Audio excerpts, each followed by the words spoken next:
What's in the DNA of a photojournalist? Wow, that's a loaded question, right? This could be a very long answer or a very short one. A photog's DNA is made up of curiosity.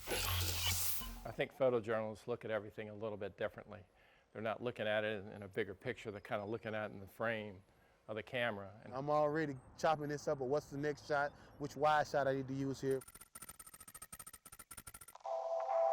They have a sixth sense that I think a lot of us don't have. That little extra piece of DNA to know just what looks right.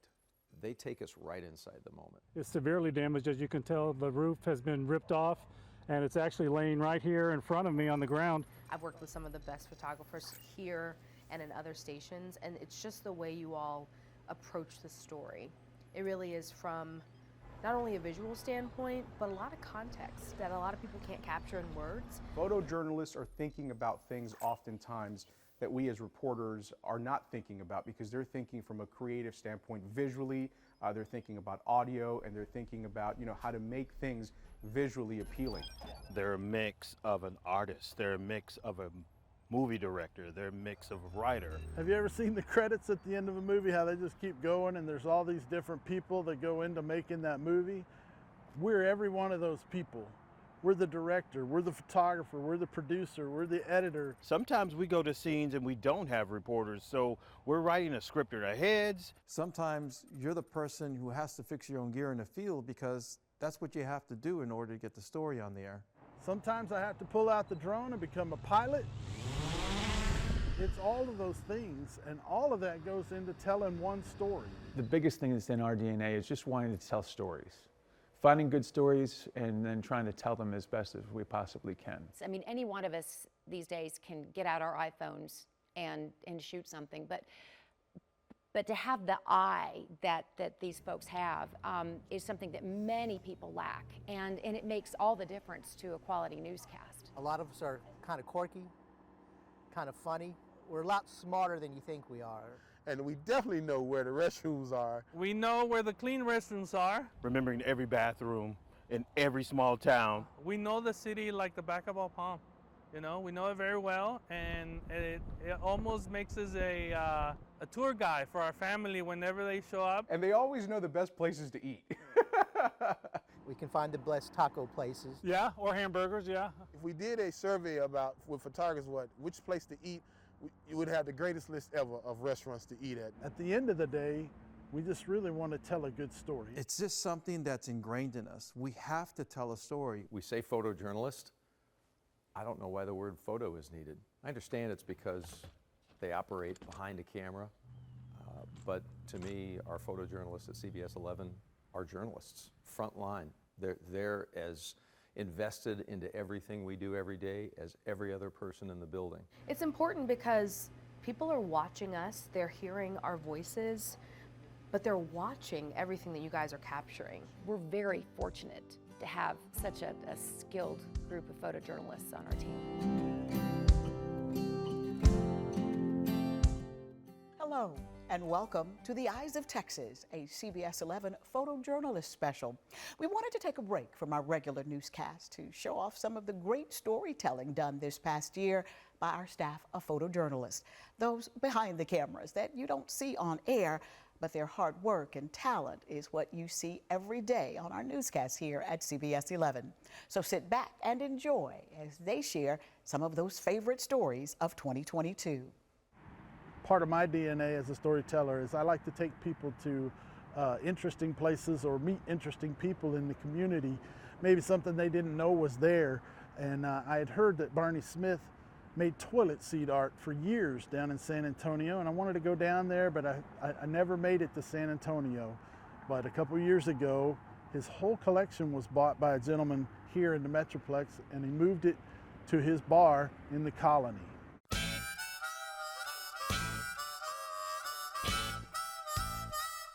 Truck yard, the name comes from, well, one, we have a very large yard and yard seating like you might have seen at your grandmother's house, but we also have food trucks in the backyard. It's the big backyard you never had. We have quite a few different offerings. We've got a Sour House brewery here. We have a kind of a hidden tiki bar here. Live music most days of the week.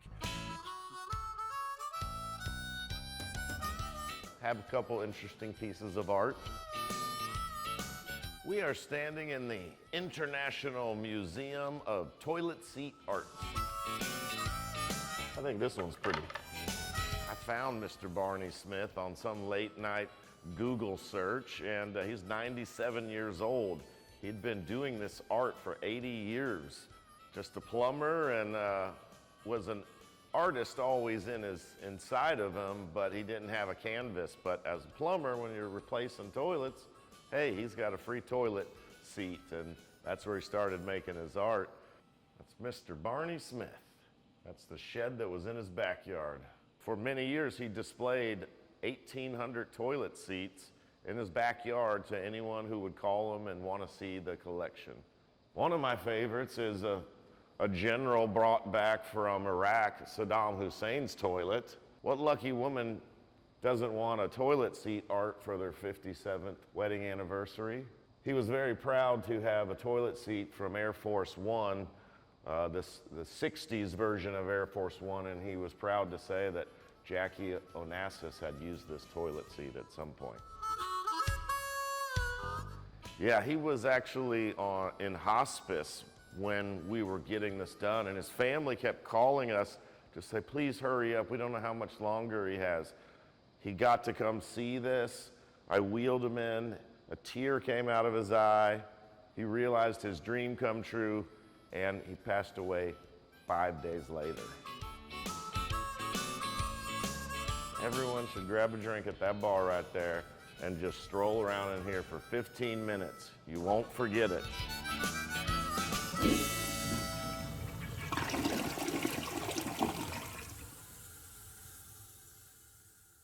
As a photojournalist, we capture the very mundane, but we then also have to jump into action and cover the most historical things of the day. And so because of that, I love history. So we all think about JFK and his assassination in Dallas, but that morning of his assassination, he was in Fort Worth. He was here making a speech. I think it's important just to kind of remember. So through my research, I discovered John, who was 16 years old, playing the trumpet that morning for the president. This city's been a great western city, the defense of the West, cattle, oil, and all the rest. I was in a band, played a trumpet, Eastern Hills High School in Fort Worth in the fall of 1963. We're going to get on buses and go downtown to the Hotel Texas and play for the President of the United States. You walk into the Hotel Texas in the Grand Ballroom, and wall to wall are all the movers and shakers in Fort Worth, Texas. We had roughly 64 members of the band, and we are sitting in 2 rows on the back of the Grand Ballroom, actually the side. You may have heard the drums roll in the background in anticipation of it. When the president walks in, they will play Hail to the Chief. When he saw the president walk through the doors, he cued us and we broke into Hail to the Chief.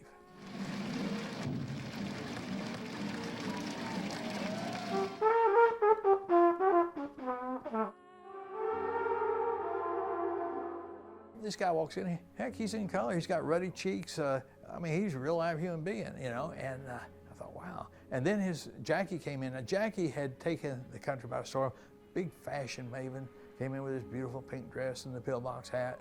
The President of the United States.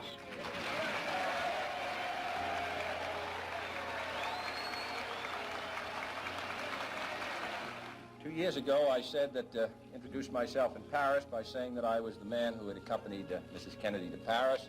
I'm getting that same sensation as I travel around Texas. And Fort Worth bear particular responsibility for this national defense effort. The people of Texas will be in the lead. So I'm glad to come. 9 a.m., we go back on the buses, go back to school. Now the presidential party will leave Fort Worth, go to Dallas. I'm sitting at lunch after in the middle of the 4th period class, and the principal opens up the public address system and announces that there's been word that the president has been shot. What was really interesting for me was, I'm 16 at the time. My grandfather had died, but I had not been around death other than my grandfather. Here I'd seen this man with the ruddy red cheeks, living, breathing, just hours earlier, and now he was dead. And that really, really hit home. Your life was forever changed. Even if you're a kid, it's forever changed. First of all, you couldn't imagine the President of the United States being assassinated. And you can't pick it up without thinking about that day. I mean, that was probably the highlight of my trumpet playing days, was playing for the President of the United States. The Lord cause his face to shine upon you and give you peace both now and forever. Amen. I'm Billy Sexton, the chief photographer for CBS 11. This next story is about the Adaptive Training Foundation. It's a gym where its members have lost a limb, have lost some mobility, and whether that happened in military life or civilian life, the goal there is to get back on your feet, learn to get your life back going again, but just a little bit differently. Woo, you ready for this one? My name's Travis Strong. I was in the Army for 11 years, got injured back in 2006, lost both of my legs. 8 plates, 45 pound, or whatever weight you want to use, but 45 pound we're going to use. Man, I went through a lot of different emotions back then. I didn't really know what I was going to do, really. I didn't know how I was going to function or what my life was going to be like. Core tight, lift up, it's quick. Okay? Oh yeah. All right. Once I realized that I can pretty much do anything that I normally could do, it's just a little bit different, then, you know, things just started getting a lot better. You ready? We'll start here. Go. This is the first place where I've come here and I'm not the odd one. You know, I'm not the one that's like different. Everybody here is missing legs or has an issue or is dealing with stuff. And so you come in here and it's like just a breath of fresh air. You're like, okay, and you can just work. So I want to see that good footwork, right? Yeah, I'm Randy Nance, and I'm a veteran from the United States Army. There you go, speed up, let's go. I came in here in the door, I was 50 years old, and I really thought maybe the best years of my life were behind me, and it was the first time I'd ever had that thought in my life, and it was very scary. There we go, good job, keep pushing, let's go. The mental aspect of it was the bigger part of the class, you know what I mean? The breath work, the self-talk, which is so important. Good self-talk, talk yourself through it. Let's go, come on.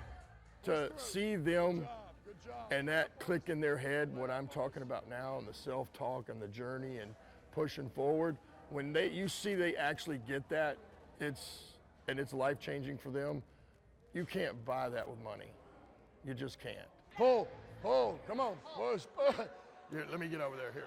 I get a sense of peace from helping someone else get that aha moment of life isn't over. You just have to do it differently. Last one and hold. Randy just came in and just said, as long as you give 100% every single day, you know, you leave here drenched in sweat, just do that. Don't let up on us. You got military people, civilian people, missing legs, neurological conditions, and just seeing their transformation from day one until, you know, all the way up to the 9 weeks, and when they're done, that transformation is just incredible. There we go, come on, keep pushing. When we return, we'll head to a pep rally for a special group of athletes and introduce you to one North Texas parent trying to put smiles on the faces of kids walking to school.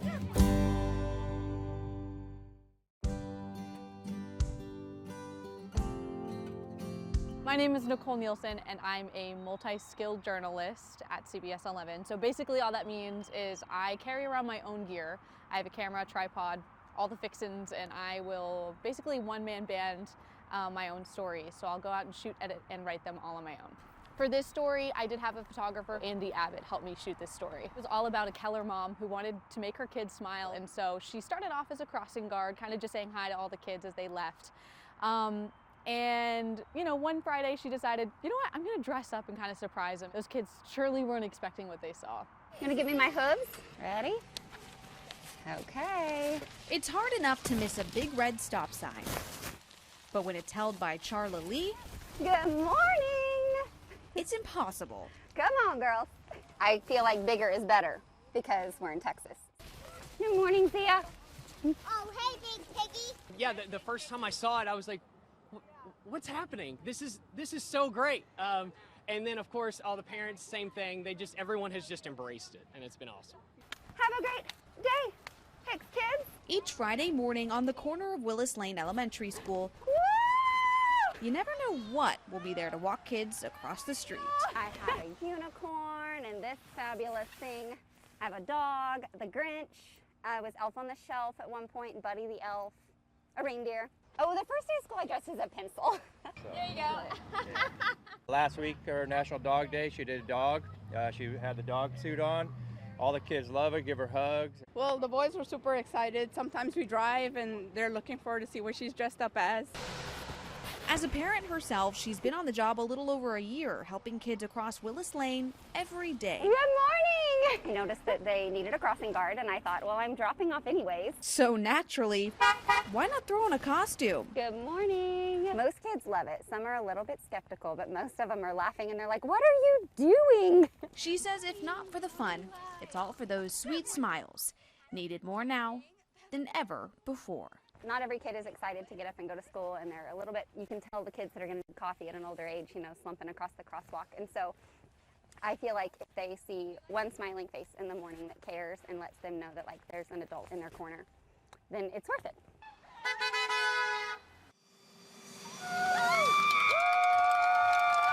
We're going to nationals. I'm so happy because our team worked so hard to get where we're at, and we're ready. This is 2022 USA Games, and it's for Special Olympics. It's the national games for the Special Olympics. We're gonna do great. We keep practicing hard. It makes me nervous. Just nervous because just taking off. But I like flying because I can look, and you can look everything from down there when you're on the window, but I'm not scared of heights. So we're here to support the Special Olympics airlift operation, taking all these athletes to Orlando for the next round of games that they're playing in, and we're really happy to be here. It's such a cool event. Team Texas! There's 50 states worth of competition. We're doing Alabama, Rhode Island, Maryland, and North Dakota. Yeah, so we really believe in this cause. We think that these guys have done a great job to get this far in the Special Olympics, and we're happy to deliver them to the next round. Oh, it's great, man. There's a lot of energy. Everybody's pumped up. Man, these guys are ready to compete. And it's really humbling, really nice. We're gonna have much fun together. That's why we never give up, never quit as a team.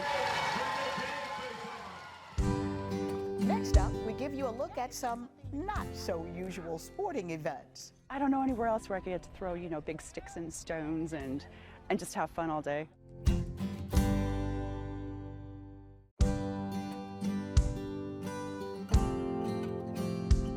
My story consists of these amazing women who does roller derby. I thought it was an extra bonus to find out they were teachers. And because, you don't think your teacher is going at home that evening beating up on people, but they are. It's something they enjoy to do to let the steam off for them. It's challenging. Got him. Go, go, go. I've been doing roller derby for about almost 10 years now. Got him. You're here. I'm with you. I'm Jamie Kingsley. I am 34 years old. I have 2 kids. I have a husband, teacher, full-time. In 1, 3, 4. Very active. I coach. I play. 1, 3. I get to hit my friend. No, look it in, look it in. Oh, yeah. I am 41 years old. Nope, not yet. Nope, nope. My roller derby name is Wilhelmina Strikes Fear. Stay there. Like William Shakespeare because I write plays. Yeah, it's just something that keeps me active. It's a great stress reliever. Out, out, out. It's a great community of women from all different areas. Definitely super excited to come to practice. Good outlet for my desire to be challenged. I was looking for a sense of community. We learn how to skate safely and how to hit each other safely. Safety is a very important part of Derby. Back it up. This is my off time. This is what I do to kind of like decompress and go back home, be a better person for my family. When my students are like, what's roller derby? I basically say it's football on skates. I get something out of roller derby that I don't get out of any other part of my life. It's my healthy outlet. It's something that is only and strictly for myself, and why not? I love it.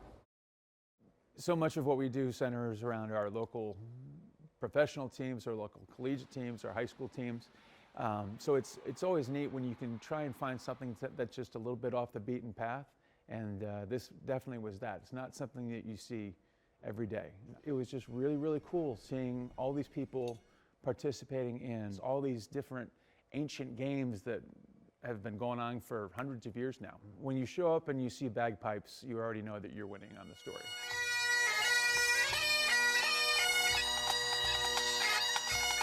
This is a Scottish festival. We're putting on a show for these folks. We've got 96 athletes competing in the Highland Games. Come on, Jeff. Come on.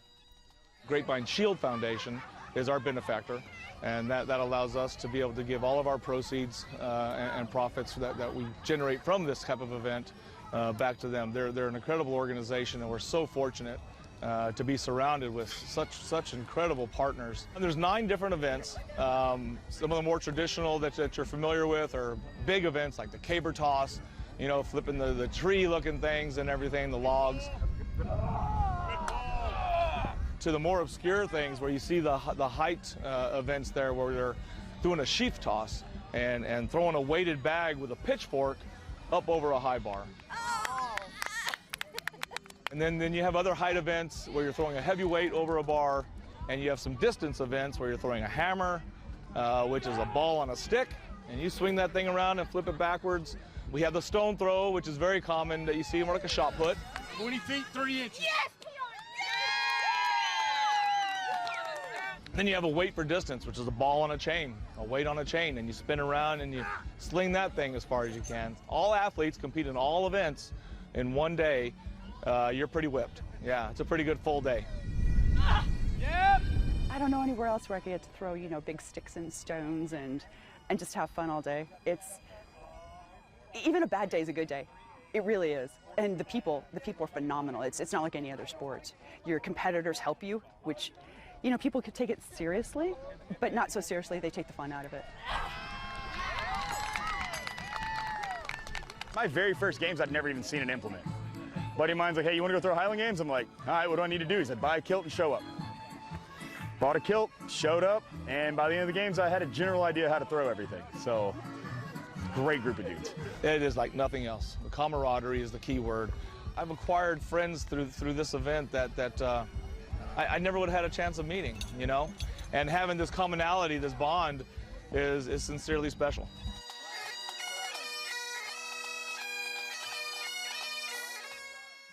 Later, we take you to a Sunday night tradition on Jefferson. But first, a look at one Mineral Wells man's gift to the people of Uvalde. The hope is that it will help with the healing needed in that small South Texas town. Stay with us as the Eyes of Texas will continue after the break.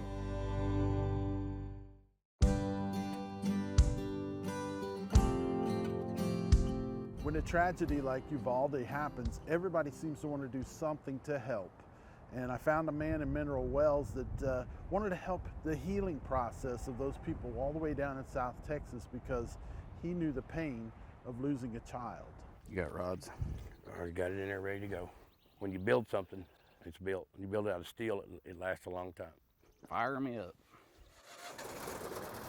Friday before last, I was sitting in my chair and it's early in the morning, and it's like someone threw a rock and hit me in the head that it's time for me to build a cross for Uvalde.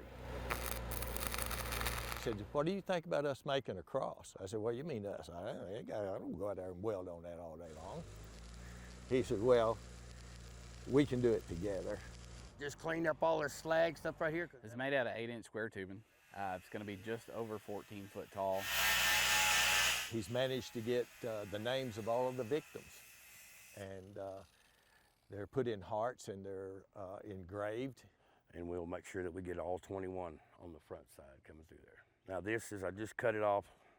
We cut it off last night and ground it. The hearts, I blacksmith. I make them by hand.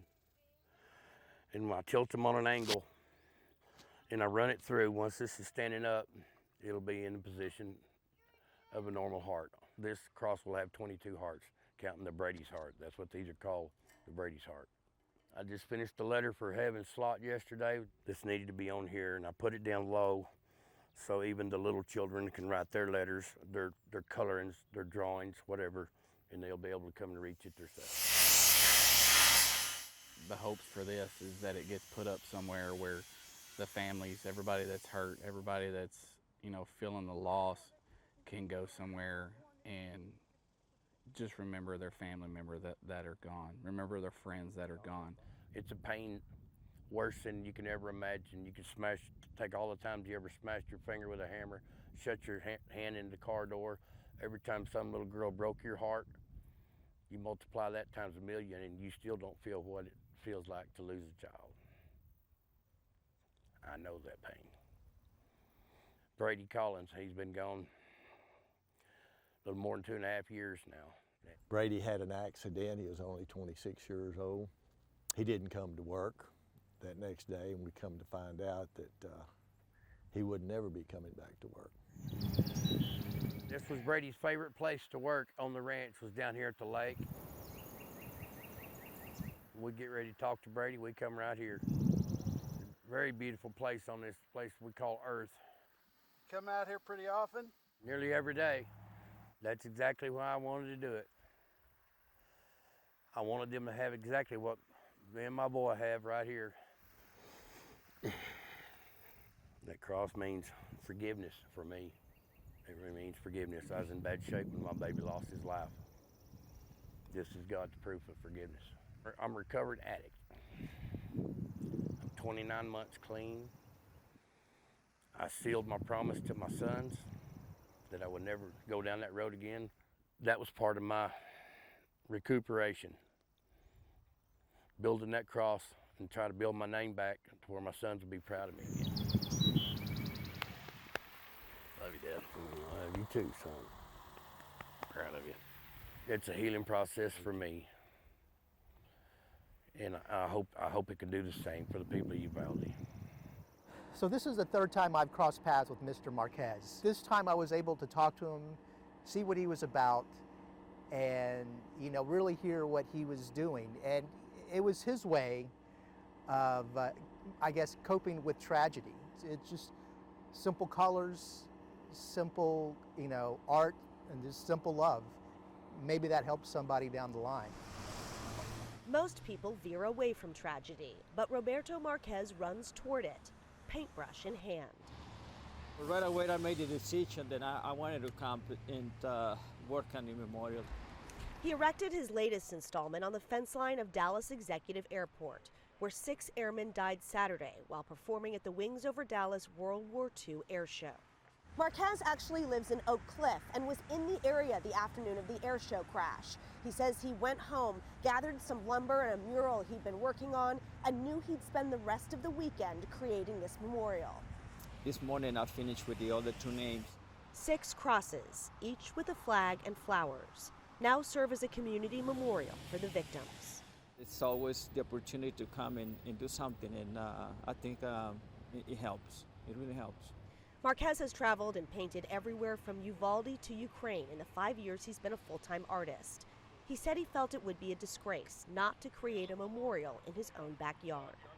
So I think it's a responsibility, not only as an artist, but as a human being, that I feel people feel good, and also it makes me feel good doing it. He doesn't know how many memorials he's created or how long this one will remain. He'll be on to another one, but he hopes he's leaving something tangible and meaningful behind. And I've been thankful for many people that come and say, we like what you're doing, and that gives me strength to keep on doing it over and over.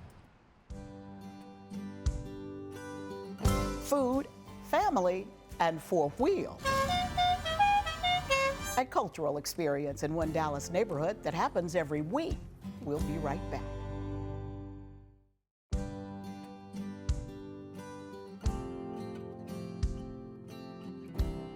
The reason I did this story was one simple reason. I decided to go down to Jefferson Avenue with my family to have a meal.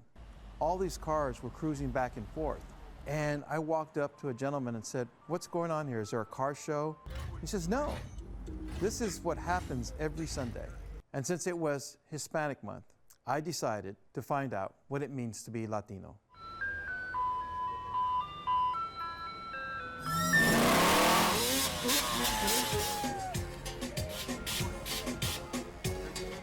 Basically, you know what it is. The culture of being Hispanic is familia.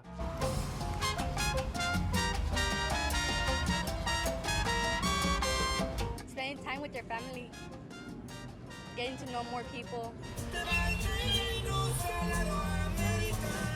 For me, it's a great privilege to have my mom there, always with me. It's wonderful, and I get to learn so much more from her. To be Latino means a lot of culture, you know, and the traditions, that embracing those traditions, right? And the cultura of being a Latino. Our food.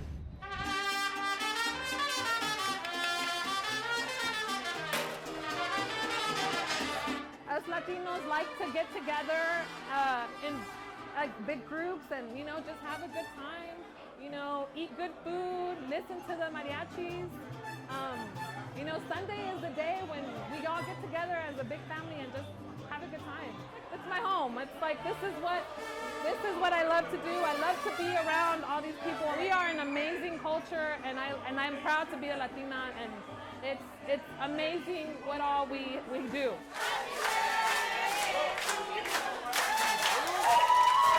Togetherness, I think that's a good one. Pride, where you came from. I don't know, love for each other is good. It's a strong one. We grew up being, you know, Latina. We were called Chicanos. And at that time, I mean, there wasn't a lot of opportunities out there for us Chicanos, Latinos out here. But as we get older, I mean, us Latinos, we're coming up. Like I said, you know, like even the women, I mean, we're up to being lawyers, police officers. My daughter's a police officer. It's just, we're getting up there. You look at me, you'll think, oh, he's selling drugs, that's how he gets the cars, or he's gang banging, you know, but most of these people, we have education. It's hard for us to walk into a place in a suit and tie and try to get a CEO job or a manager job because they think we don't have the education, but they don't go do the background checks on us to where we have the schedule, we have the schooling, we have the high school diplomas, the college diplomas. You know, a lot of people don't look at that sometimes. They just look at us as color, like, oh. What I do for a living, I work on airplane engines. Yeah, I'm an aircraft mechanic. Technically, I'm not Latino, but I'm very in with the culture because this is my best friend. So any food, activities, music, I'm all for it. When we get together, it's always a family, it's always positive vibes. Since I'm not Latino, everybody's been very welcoming to me, and it's just been a big family. Mi casa es tu casa. What does that mean? Like, my house is your house. Like, you could feel like you don't have to ask for permission to get a drink, to get some food, to go to the restroom. Like, my house is your house. We want to come out. We want to support our culture. We want to do everything that our parents showed us to do.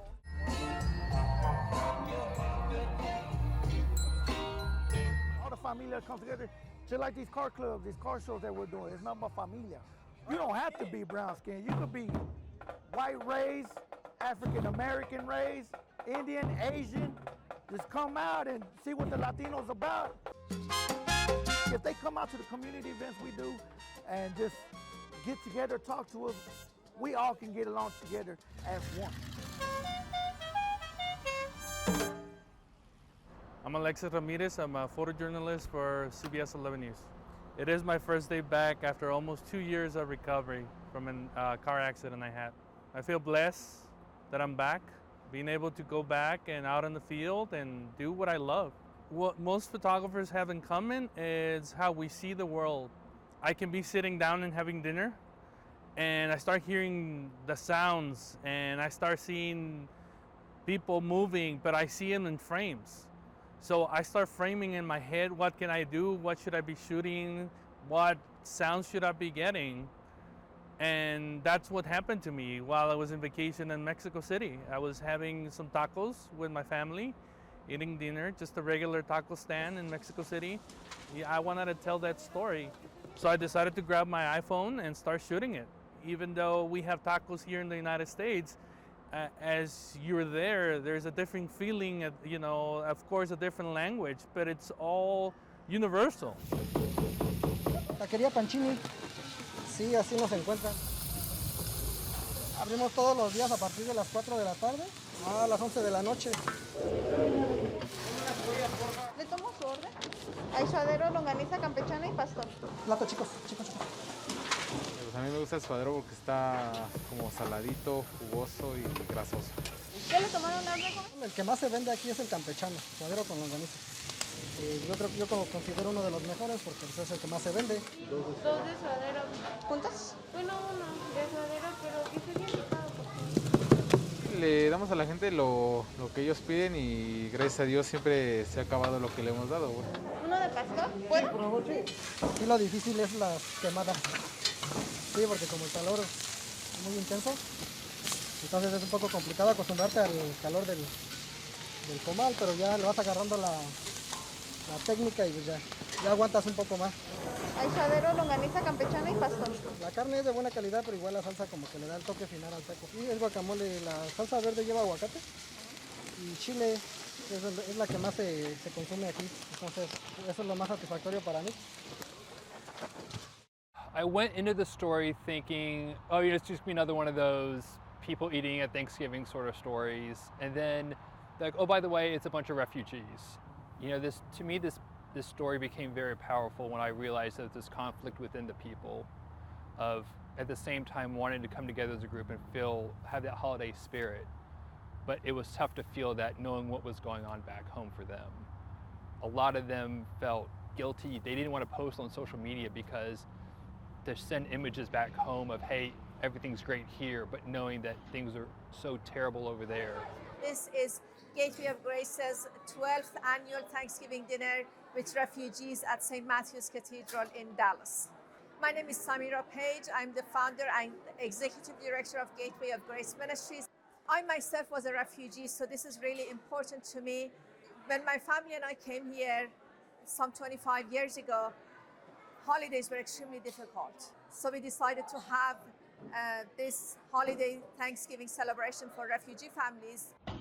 This is a very tough year for Iranian Americans and Iranian refugees who are new to this country because of the revolution that's happening in Iran, because of all the innocent people who are being killed, because of the women's oppression in Iran, people getting arrested, jailed, killed. So it's hard for them to celebrate. So we want to provide the kind of support for them here that would enable them to remember their blessings in spite of what's going on and the concerns that they have for the people back in Iran. So during today's celebrations, for a few hours at least, they are not looking at their cell phones, looking at the news of what's happening in Iran and people getting killed. For a few hours, they are experiencing Would you like some of this? the support of all the American volunteers who are with them and who share their joys with them and who laugh with them. And they feel that they belong to something that's stable. It's a healing time. Today is a healing time, you know, to some extent for them to just break away from all the sadness. You want this one? We have this year for the first time, we have all halal meat. We have American traditional Thanksgiving food as well as Persian food. I hope that they live here with the sense that they belong. Next year, we will serve even more refugees during this event. And we hope that next year, the country of Iran, the country of Afghanistan, and all other countries that are in turmoil to be in a much better situation than they are this year. That's our prayer and hope for the world, really, but specifically for countries where our refugees come from. His nickname is Cheeseburger Eddie. Up next, meet the TCU basketball player who's dropping the weight and dropping the fun on the court.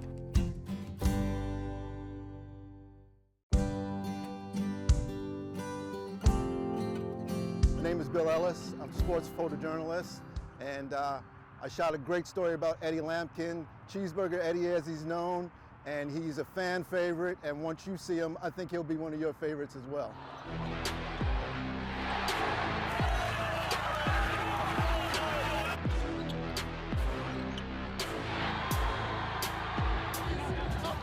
I chose TCU. Actually, that was my first offer. When I first came here, it felt like home. How much fun are you having on the court?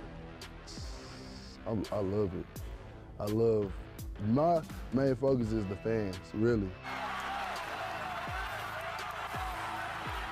I want to impress them because that's going to have them crunk to turn my team up, because everybody on my team, if the fans are lit, we all lit. Like, if everybody happy, we all happy. I feel like I'm the energy giver out of everybody on the team. I get the crowd going, everything.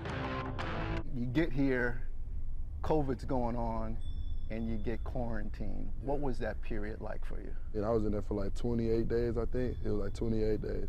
And then I was at like 3:30. Yeah, I was just eating good too. What did you like to eat, and how much of it could you eat? It's like right here on the corner, like on University, all them restaurants. I was hitting different ones every day. You know what's crazy? Growing up, my name was Cheeseburger Eddie. Like since I was in like 4th grade, I swear. So like now it's coming back around. Everybody like at home be like Cheeseburger Eddie, like they be calling me that. But double, no fries, yeah. Not having the ability to work out like you did, how did that impact you? I'm in here, can't work out, can't do nothing. Everybody else working out. They having team workouts and stuff. And then when I got out, I still couldn't work out for like another month.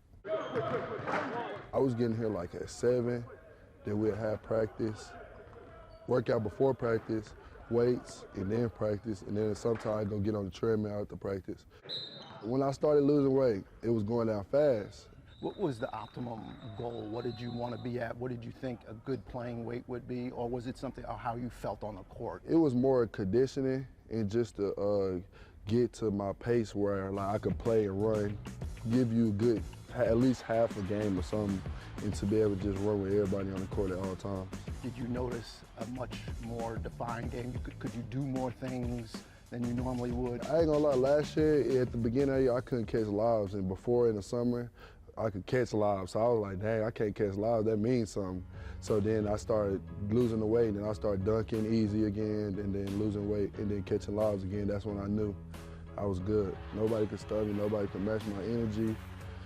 I'm gonna give you my all every time I step on the court. If I say I got you, I got you. This feel like a dream. Like the other night when I went to sleep, I couldn't even go to sleep for like, I stayed in bed for like 2 hours. Like, is this a dream? Is this a dream? Cause I'm like, this is what movies is like.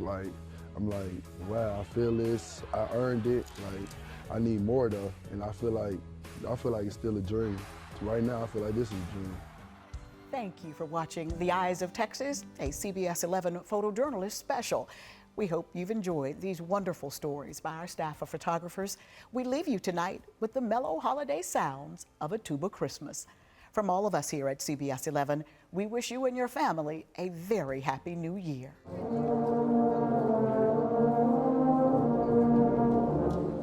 We're on the TCU campus. This is the 32nd Fort Worth Tuba Christmas.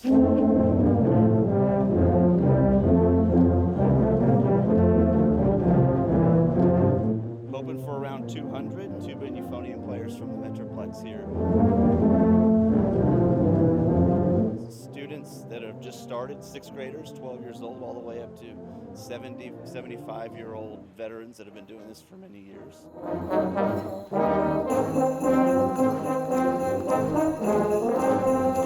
That holiday music just despite the Texas climate in December, yeah, when you're hearing jingle bells with 200 tuba players, you're ready for Christmas for sure. Hopefully it makes Christmas for some of the people that hear us.